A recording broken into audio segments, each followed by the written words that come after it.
عبده ورسوله اللهم صل وسلم وبارك على هذا النبي الكريم وعلى آله وأصحابه ومن تبعه ونصره إلى يوم الدين أما بعد. Yang dihormati lagi dikasihi saudara pengurusi, Tuan Imam, saudara yang menganjurkan pengajian kita pada malam yang berbahagia ini, ahli-ahli jawatan kuasa, seterusnya muslimin, muslimat, hadirin, hadirat, tuan-tuan dan puan-puan, para jemaah, anak-anak yang dikasihi sekalian. Syukur alhamdulillah kita masih lagi berada di permukaan bumi Allah. Hari semakin menghampiri, semakin mendekati bulan Sya'ban. Berakhirnya Sya'ban, kita akan menemui Ramadan Al-Mubarak. Nah, sebab itu di awal bulan Rajab yang terdahulu, ya, permulaan, kita kerap membaca doa. Apatah lagi si imam, kita makmum mengaminkan. Demikian juga ketika kita solat secara bersendirian, kita baca satu doa, Allahumma barik lana fi Rajab wa Sya'ban wa balighna Ramadan. Walaupun hadis ini hadis dhaif, ya, sebahagian para ulama ahlul hadis mengkategorikan hadis mungkar.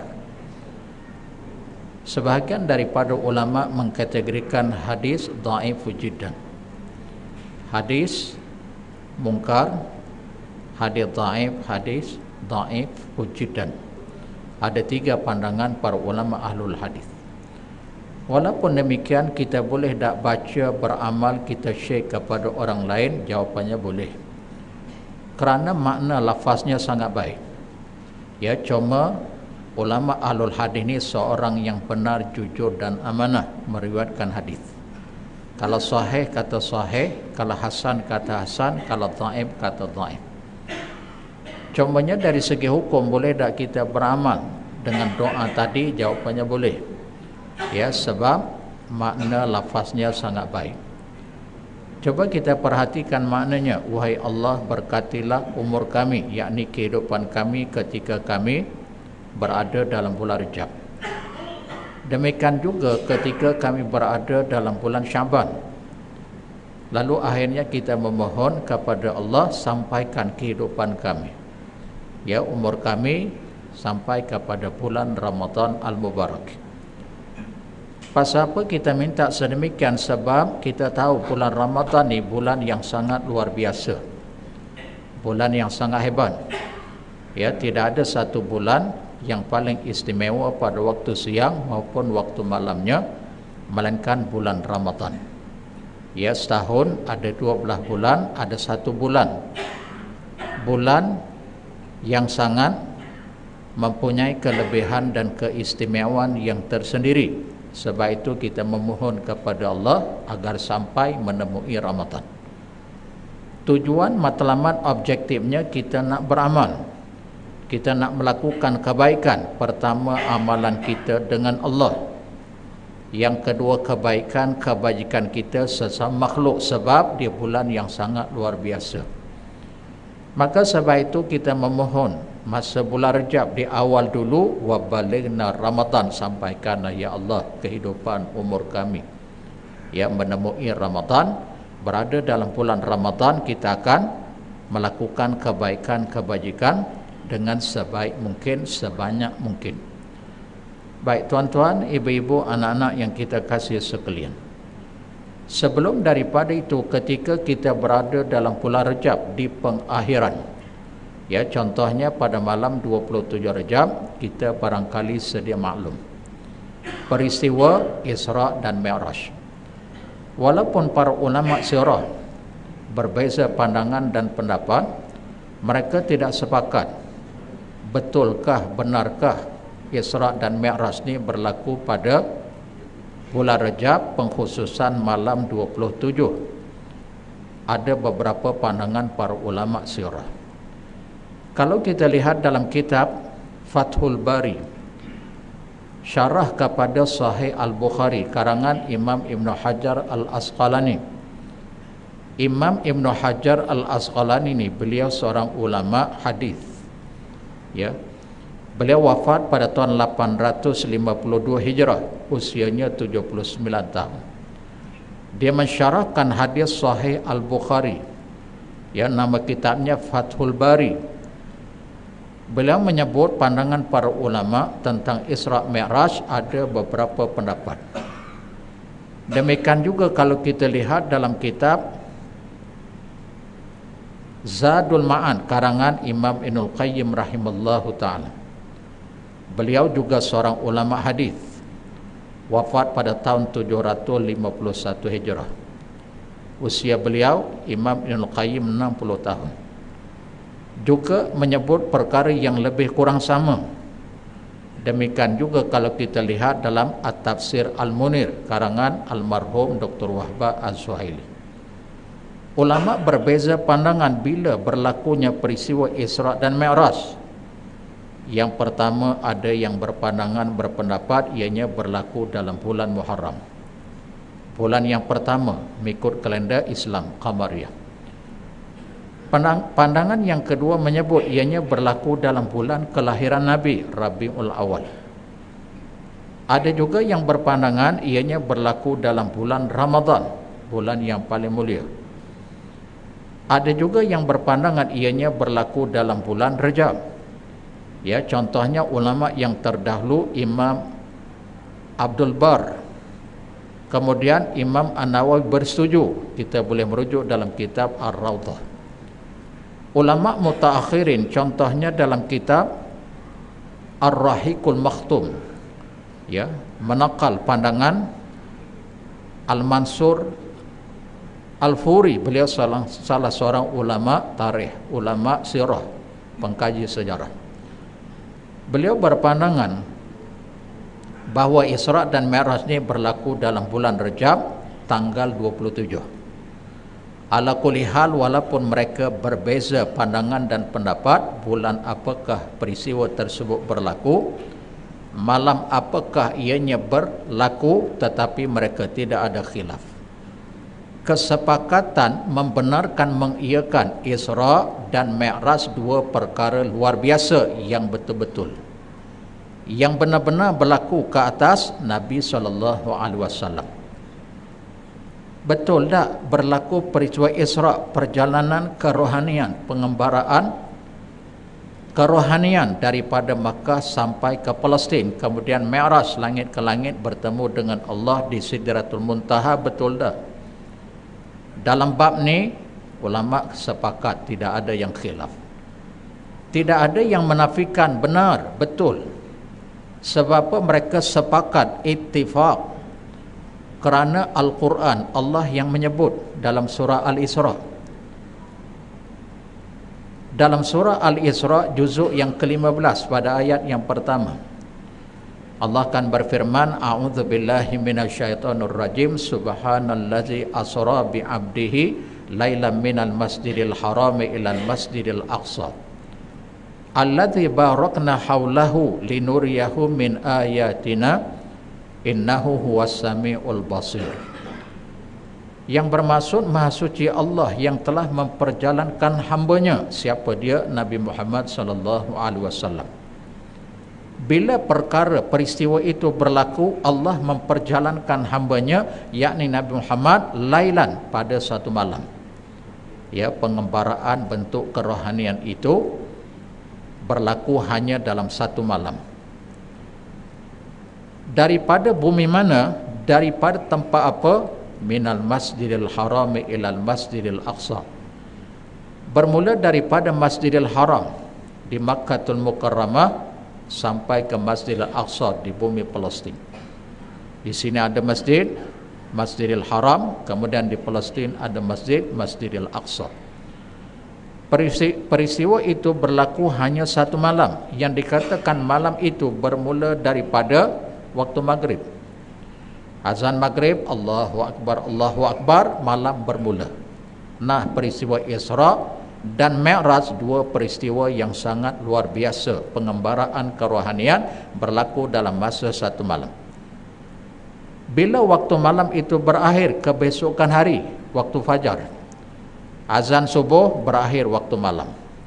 Ya, permulaan, pertengahan, kemudian pengakhiran waktu subuh kebesokan hari.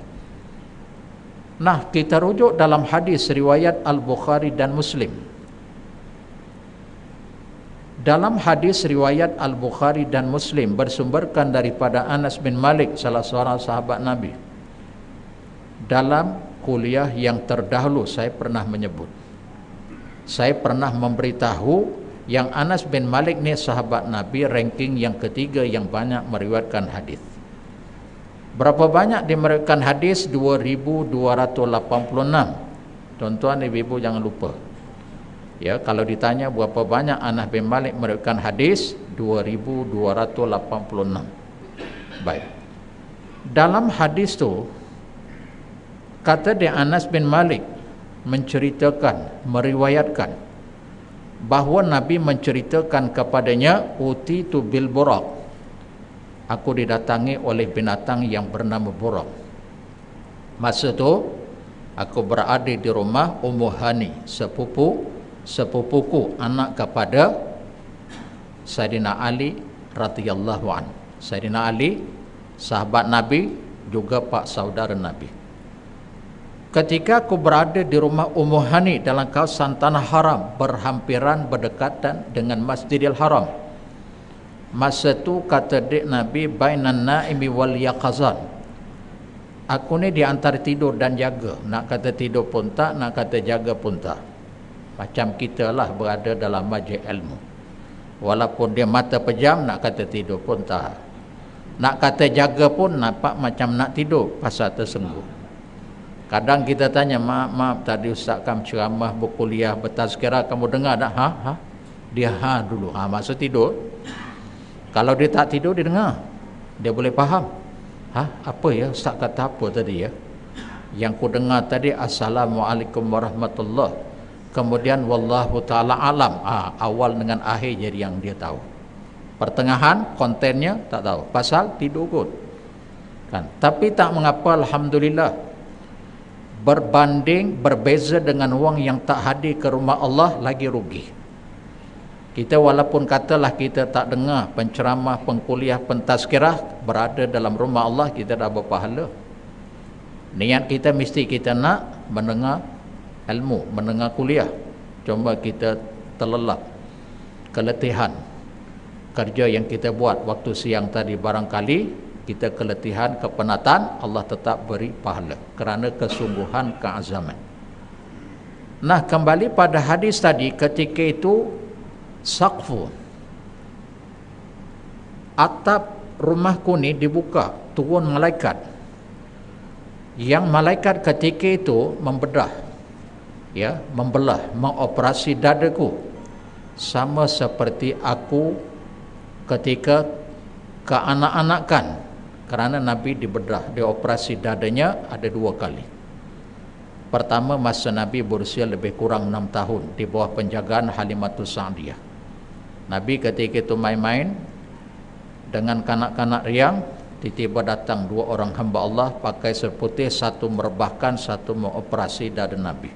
Itu peristiwa masa Nabi berusia 6 tahun. Yang ni datang lagi. Artinya pengembaraan kerohanian ni sebelum bertemu dengan Allah di Sidratul Muntaha, sebelum sampai kepada Allah, jiwa kena bersih, hati kena suci. Sebab itu dibedah oleh malaikat. Dikeluarkan hati, jantungnya dicuci dengan air Zam-Zam. Sebab itu dalam hadis kan Nabi sebut tentang air Zam-Zam, khairu ma'in ala wajhil ar, sebaik-baik air di permukaan bumi Allah adalah air Zam-Zam. Nah, sebab itu kalau kita berada di tanah suci Makkah, kita jangan lupa minum sebanyak mungkin air Zam-Zam. Hatta Nabi sebut dalam hadis, ma'u Zam-Zam lima syuribalah. Air Zam-Zam ini kembali kepada niat si peminum. Apa nawaitu kita ketika minum air Zam-Zam? Kembali kepada niat si peminum. Kalau dia minum, ya Allah, berilah kesembuhan berilah kesembuhan ke pelbagai penyakit yang ada pada diriku, ia akan sembuh. Tapi kita kena usaha dan ikhtiar. Makan ubat-ubatan, kita kena mengelak sebarang makanan, minuman yang boleh mengakibatkan keperbagian penyakit. Yang ni kita kena usaha dan ikhtiar, kan? Bila kita rujuk dalam hadis, bila kita nak minum air zam-zam ni, Ibn Abbas radhiyallahu an membaca, memohon kepada Allah 3 perkara. Bila nak minum je, kita tengok Kaabah, sunan. Dan apa doanya? Allahumma inni as'aluka ilman nafi'an wa rizqan wasi'an wa shifaan min kulli da'. Tak hafal Ustaz bahasa Arab, bolehlah bahasa Melayu. Wahai Allah, aku memohon akan Dikau ilmu yang bermanfaat. Yang pertama, minta ilmu yang berfaedah.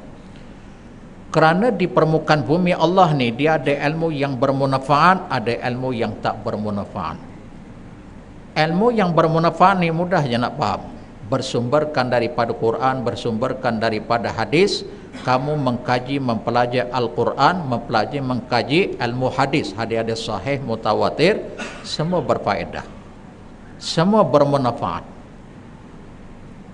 Kemudian yang kedua, kita memohon kepada Allah warizqan wasi'an, rezeki yang luas, rezeki yang banyak. Apa kaitan bila minum minta supaya rezeki yang banyak? Maksudnya sehat tubuh badan, kita boleh mencari rezeki Allah. Boleh tak kita menjadi orang yang kaya? Boleh. Yang salah bukan kaya, yang salah tu penyebab daripada kekayaan. Hasil daripada harta benda, wang ringgit, kekayaan, kemewahan yang kamu miliki, penyebabnya kamu jadi sombong, kamu jadi angkuh, kamu jadi riak, kamu gunakan harta benda, kekayaan, kemewahan bukan kepada tempat yang sepatutnya. Kalau kaya tak salah, kerana dengan kaya boleh menjadi penyebab dia boleh masuk syurga Allah, dengan kaya juga penyebab masuk neraka. Kembali kepada si pengguna. Dia sama seperti orang yang memiliki handphone. Ada kebaikan, ada keburukan. Ada manfaat, ada juga ketidakmanfaat. Kembali kepada si pengguna, digunakan untuk yang berfaedah, bermanfaat, manfaat. Tapi kalau digunakan bukan sesuatu yang berfaedah, maka tak ada faedah, kan? Nah, kemudian yang ketiga, kita memohon kepada Allah wasyifa'an min kulli da'.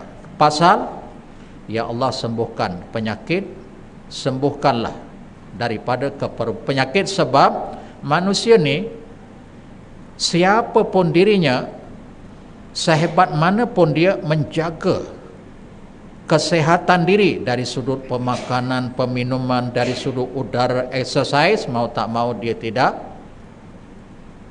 dapat menafikan yang penyakit akan menghinggapinya. Walaupun dia jaga keperbagian faktor dari sudut kesehatan, dia ni doktor pakar, dari sudut kesehatan dia mesti berpenyakit. Pasal apa? Itulah yang dikatakan kehidupan dunia. Bila kita hidup di atas dunia ni, pasti kita tidak boleh mengelak daripada 2 perkara yang berlawanan. Pasti. Pertama, kebaikan, keburukan. Dia akan berhadapan dengan kebaikan walaupun dia orang baik. Dia juga akan berhadapan dengan keburukan. Dia akan berhadapan dengan kesehatan, akan menempuh kesakitan. Last kali, hidup lawannya mati. Coba kita baca sirah Nabi. Nabi SAW seorang manusia yang sangat baik. Tapi Nabi ada musuh tak? Ada. Nabi orang yang paling dekat, paling hampir dengan Allah. Tapi Nabi sakit tak? Sakit. Walhal Nabi paling hampir dengan Allah, paling dekat dengan Allah, kekasih Allah. Tapi Nabi pun ada ketikanya sakit. Yang Nabi wafat juga diawali dengan gering selama 12 atau 14 hari. Kemudian diakhiri dengan wafat. Sakit. Pasal nak menunjukkan, itulah yang dikatakan kehidupan dunia. 2 perkara yang berlawanan pasti akan berlaku. Walau siapa pun diri kamu. Kamu orang baik ke, orang jahat ke, kamu orang alim ke, orang jahil ke, kamu orang kaya ke, orang miskin. 2 perkara yang berlawan pasti. sehat, sakit, kaya, miskin, berkedudukan, berpangkat, berjabatan besar, berada di atas, akhirnya duduk di bawah, pasti.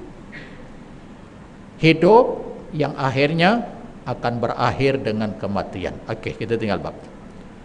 Kembali pada kisah Nabi tadi, dah dikeluarkan segala kekotoran dalam hati, dalam jantung Nabi, dibersihkan dengan air Zam-Zam, kemudian dimasukkan dua perkara. Apa dia dua perkara yang dimasukkan dalam hati, dalam jantung Nabi? Pertama, hikmatan, mumtaliin hikmatan wa imanan. Dalam hadis itu menyebut sedemikian. Pertama dimasukkan hikmah, yang kedua dimasukkan iman. Apa maksud hikmah? Dalam surah Al-Baqarah, juzuk yang ketiga ayat 269. Allah akan berfirman, wa may yu'tal hikmata faqad utiya khairan katsira. Mula-mula Allah sebut di awal ayat tu, yu'til hikmata may yasha, diberi hikmah kepada sesiapa yang ia, yakni Allah, kehendaki. Barang siapa yang diberi hikmah oleh Allah, faqad utiya khairan katsira, maka sesungguhnya ia akan mendapat kebaikan yang banyak. Sebab itu dalam kehidupan Nabi itu sangat berfaedah. Hidup Nabi itu berfaedah. Orang yang mendekati, menghampiri Nabi, orang yang bersahabat Nabi juga mendapat kebaikan. Pasal hikmah. Apa maksud hikmah? Dalam At-Tafsir Al-Munir, karangan almarhum Dr. Wahbah Az-Zuhaili, menyebut hikmah ni ada beberapa pandangan para ulama lughawiyah.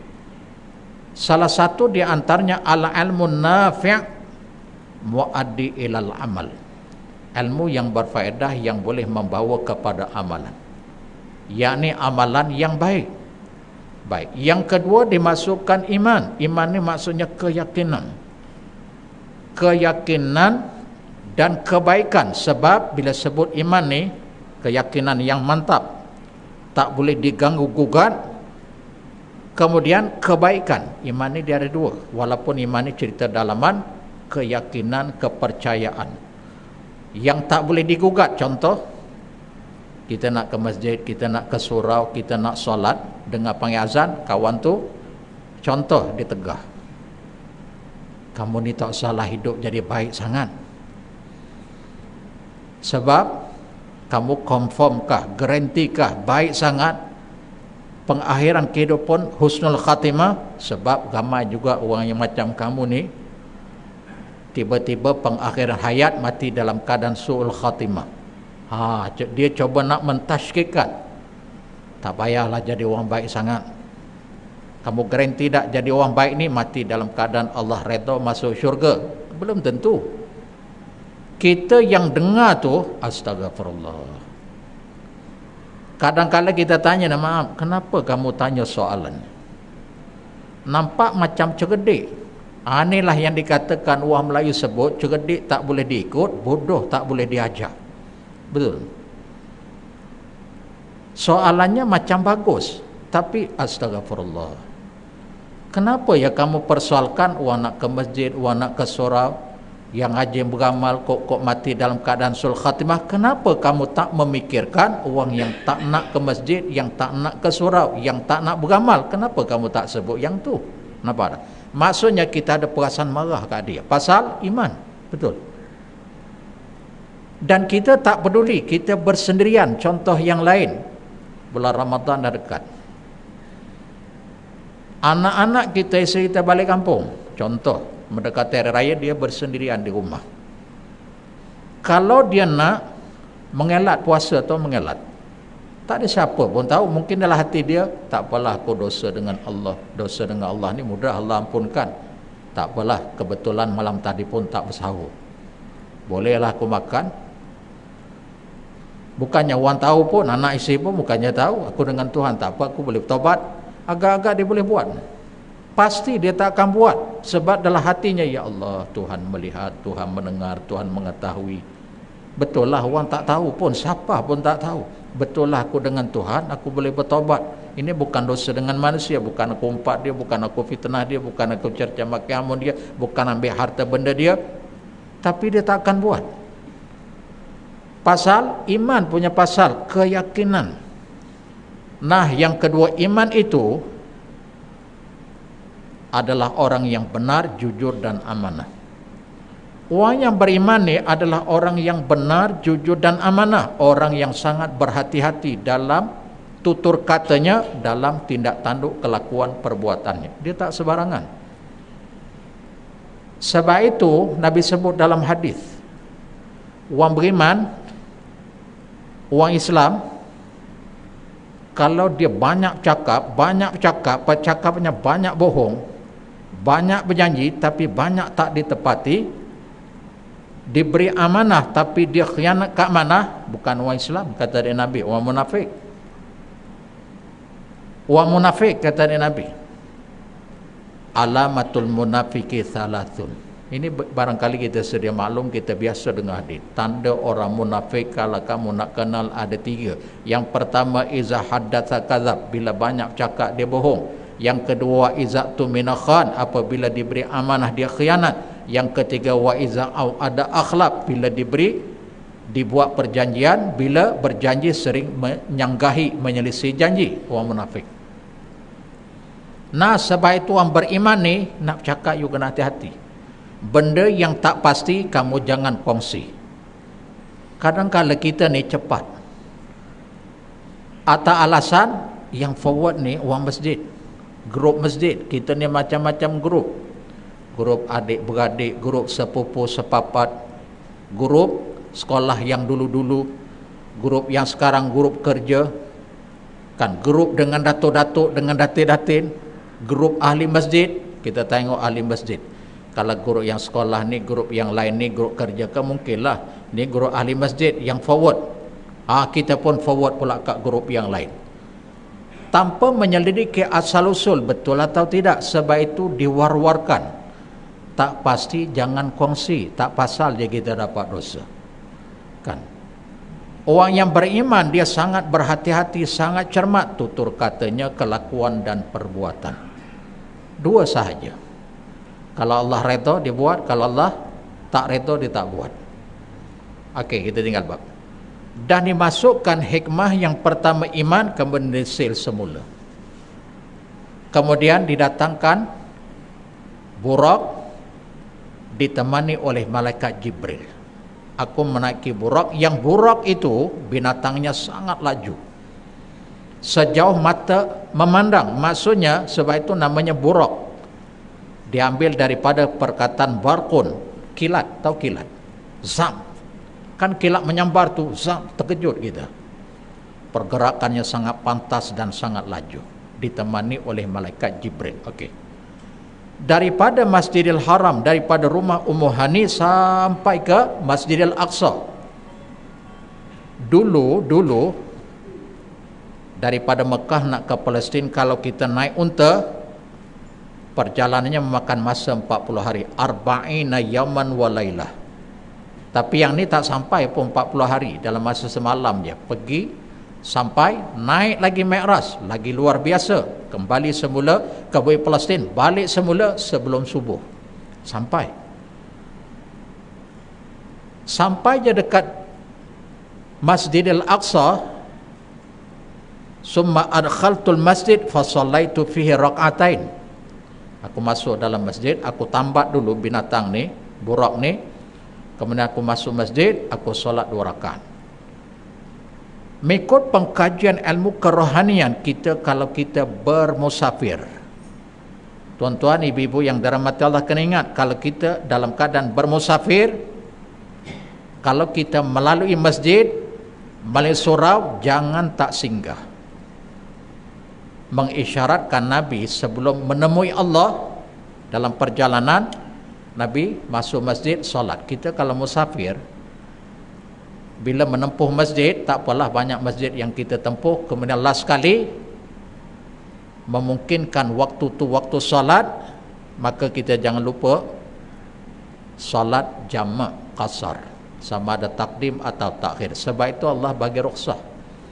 Kamu dalam keadaan satu musafir, kamu boleh memilih salah satu di antara 3 kaifiat solat. Solat jamak, jamak qasar ataupun qasar. Setelah Nabi solat 2 rakaat, maksudnya mengisyaratkan dalam perjalanan, yang pertama jangan lupa rumah Allah, yang kedua jangan lupa ke Allah. Rumah Allah satu bab. Kemudian jangan lupa ke Allah sebab kita musafir ni di luar jangkaan. Kita tak tahu apa yang akan berlaku. Kita salat menandakan syukur ke Allah. Kemudian kita minta supaya perjalanan kita ni dalam keadaan dipelihara, dilindungi daripada keperbagaian musibah. Kita tak tahu, tak boleh nak menyangkakan. Kadang-kadang yang accident tu, yang kemalangan tu bukan hal dia, hal orang lain, tapi dia terlibat. Kan ada yang kemalangan yang sangat ngeri, hancur. Kemalangan yang sangat ngeri dekat Simpang Pulai, betul ya? Saya tengok dalam TikTok tu, kita bukan aja sangat menengok. Bila kita tengok tu, yang perempuan tu, ya Allah, dia kata apa? Ya Allah, saya dah masuk, dah lori, di belakang lori tu dah masuk, tapi lori tu boleh masuk ke seberang jalan, akhirnya saya selamat. Yang lain pula kata, saya pun dah terpusing-pusing, di tengah jalan tu ada viader, saya tak sangka seminit umur saya panjang. Maksudnya tak menduga, tak menyangka, dalam keadaan trauma. Saya pun rasa mati dah, terpusing-pusing, tapi tak terlanggar viader tu. Kalau terlanggar tu habis. Kawan tu dah masuk belakang lori, tapi lori tu menyimpang ke sebelah seberang, saya selamat. Selamat. Allahu Akbar. Inilah yang dikatakan qada qadar. Ajal maut, pertemuan, semua di tangan Allah. Ya. Okey. Sebab itu maaf ya, dalam kitab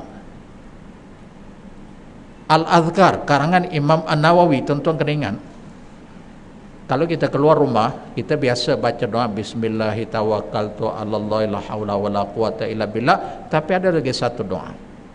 Walaupun hadis ini hadis dhaif, riwayat Imam Ibn Sunni ada dalam kitab Al-Azkar, tapi kalau kita mencermati, memahami maknanya sangat baik. Bila kita nak keluar daripada rumah, ada satu doa yang Nabi ajar. Walaupun doa ni adalah dhaif, tadi saya dah sebut, tapi tak menjadi kesalahan kita nak baca sebab maknanya sangat baik. Apa doanya? Bila kita nak keluar daripada rumah, kan kita tinggalkan isteri dan anak-anak kita. Isteri kita manager at home, dia suri rumah, dia tak kerja. Anak-anak kita katalah cuti sekolah, kita keluar aja, kita baca doa. Apa doanya? Astaudi'ukumallaha allazi la tudayyi'u auda'i'u. Itu sahaja. Apa maknanya? Aku tinggalkan kamu sekalian kepada Allah. Aku titipkan kamu sekalian kepada Allah, yang Allah tidak akan mensia-siakan sepeninggalanku. Kita pun tak tahu dalam perjalanan kita, kita pun tak tahu apa yang berlaku kata isteri dan anak-anak sepanjang kita meninggalkan. Betul tak? Baca doa tu, astaudi'ukumallaha allazi la tudayyi'u auda'i'u. Itu sahaja. Lepas tu baru kita keluar rumah, bismillahi tawakkaltu 'alallah la haula wala quwata illa billah, yang ni biasa. Kan. Nah, selesai Nabi solat di Masjidil Aqsa, faja'ani Jibril alaihi salam bi ina'in min khamrin wa ina'in min laban. Fa akhtartu laban. Selesai solat 2 rakaat, maka Jibril alaihissalam mendatangiku bawa 2 cangkir, 2 bekah minuman. Satu bekah ni diisi dengan air susu, laban. Satu lagi khamrin, arak. Fakhtartu laban, aku ambil yang susu ni, aku ambil yang ni, aku minum. Lalu kata dia malaikat, fakhtartal fitrah, kamu telah mengambil agama fitrah. Dalam Syarah Muslim saya baca karangan Imam An-Nawawi. Imam An-Nawawi ini dia wafat tahun 676 Hijrah, usianya 45 tahun. Kata dia Imam Nawawi dalam Syarah Muslim, yang dikatakan fitrah itu al-Islam wal istiqamah. Fitrah itu Nabi ambil air susu, Nabi minum, maknanya Nabi ambil fitrah. Islam ni agama fitrah. Maksud agama fitrah ni, fitratallahi allati fataran nasa 'alaiha, surah Ar-Rum. juzuk yang ke-20 juzuk yang ke-21 ayat yang ke-30. Islam tu agama fitrah, fitratallahi allati fataran nasa 'alaiha. Agama Islam ni sesuai dengan jiwa manusia. Maksudnya hukum hakam, peraturan Islam tu manusia boleh buat, perintah Allah. Manusia boleh tinggal apa yang Allah tegak, pasal Islam tu agama fitrah. Dan Islam itu dalam surah Al-Hajj ayat 78 juzuk yang ke-17, wa ma ja'ala 'alaikum fiddin min haraj. Allah jadikan agama itu kepada kamu bukan untuk menyukarkan, bukan untuk menyusahkan kamu, tapi untuk kebaikan, kebahagiaan kamu hidup dunia bahkan besok di hari akhirat. Sebab itu peraturan dalam Islam ni tak ada yang menyusahkan. Oh susah puasa sebulan, tak boleh, ke 3 hari sudahlah. Subuh pula tu azan kita kena imsak, nanti maghrib pula ada ke wang mati? Ada Ustaz, itu mati bukan pasal puasa, penyakit. Cuma itu terkebetulan. Kalau semata-mata dia puasa, mati kerana puasa, tak ada. Dia mati itu kerana penyakit lain. Sebab itu Islam juga, dia berpenyakit, dia puasa. Kalau dia tak boleh puasa, tak mengapa, tak payah puasa, bayar dengan fidyah. Nampak tak? Yuridullah bikumul yusra wala yuridi bikumul usra. Surah Al-Baqarah ayat 185 juzuk yang kedua. Allah menghendaki ke atas kamu kemudahan. Dia Allah tidak menghendaki kesukaran. La yukallifullahu nafsan illa us'aha. Surah Al-Baqarah juzuk yang ketiga ayat 286. Allah tidak akan membebankan kamu melainkan sekadar apa yang mampu bagi dia. Fattaqullaha mastata'tum, bertakwalah kamu kepada Allah mengikut kadar kemampuan kamu. Tengok. Kemudian yang kedua yang dikatakan Islam itu wal istiqamah. Bila kita terima Islam ni, kita kena istiqamah. Apa maksud istiqamah? Supaya Islam yang kita amalkan menjadi tenang, tenteram, aman, dia syaratnya kita kena istiqamah. Istiqamah ni tetap pendirian, maksudnya rajin ke masjid, jangan pula kita hangat-hangat tak ayam, hangat-hangat tak ayam. Kita dah masuk waktu kan? Tak apalah ya, nanti kita sambung kuliah kita di masa yang akan datang. Maksudnya peristiwa Isra dan Mi'raj, pengembaraan kerohanian yang akhirnya bila Nabi bertemu dengan Allah menganugerahkan salat, satu yang sangat istimewa, yang kita jangan sia-siakan salat untuk kebaikan, kebahagiaan kita dunia dan akhirat. InsyaAllah kita sambung kuliah kita di masa yang akan datang. Apa yang baik kita amalkan, yang tidak baik kita istighfar, memohon keampunan kepadanya. Aqulu qawli hadza wa astaghfirullah wa billahi taufiq wal hidayah. Assalamualaikum warahmatullahi wabarakatuh.